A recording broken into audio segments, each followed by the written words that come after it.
Most top loading bobbin machines do not have a way for anyone but a technician to adjust the bobbin tension. But bottom loading bobbin machines with bobbin cases like this often do.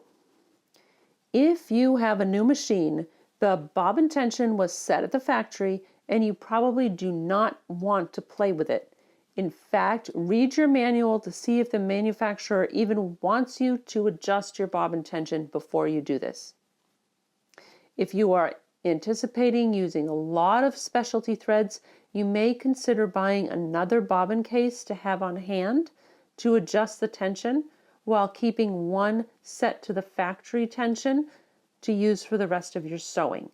Because you just don't want to have a lot of tension issues and be playing with the bobbin tension if you're not quite sure exactly what you're doing.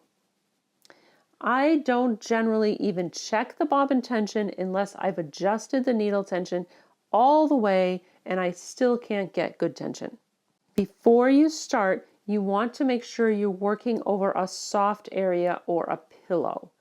You do not want to drop your bobbin case on something hard because they dent easily and then you'll have to replace it before you can use your machine again. To test your bobbin tension, you're going to thread your bobbin just the way you would right before you put it in your machine. And then again, over a soft surface, you're just going to drop your bobbin case and it should fall slightly and then hold. So as I tug, you can see it falls slightly and then holds. Falls slightly and then holds. Falls slightly, holds. It will take a few tries of dropping it to sort of get a hang of it. And usually I stand over something soft and just sort of like drop it and like tug the thread a little bit and see how it looks. But if it's dropping a lot freely all the way down to the bottom, then the tension is way too loose. But if it really doesn't want to drop at all, then the tension is too tight. This is why it's nice to do it over something like a sofa or something, because you're just going to be doing a lot of dropping and tugging and seeing what it looks like.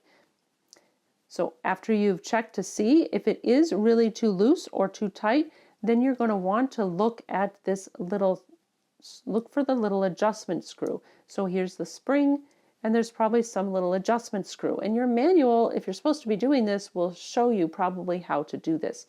But if you have an older machine, it usually has a little screw right here. And again, this is just a righty-tighty, lefty-loosey sort of thing. So you put your screwdriver in and turn it just a tiny, tiny, tiny bit to make an adjustment.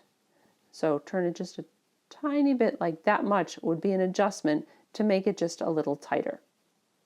In the same way, just a tiny bit back would make it a little looser. And this is just a trial and error process until you get a nice drop. And again, it's very unlikely that your bobbin tension is off, but if it is, you can get it correct and then set your needle tension to normal and see how your stitches are, and then make needle tension adjustments from there.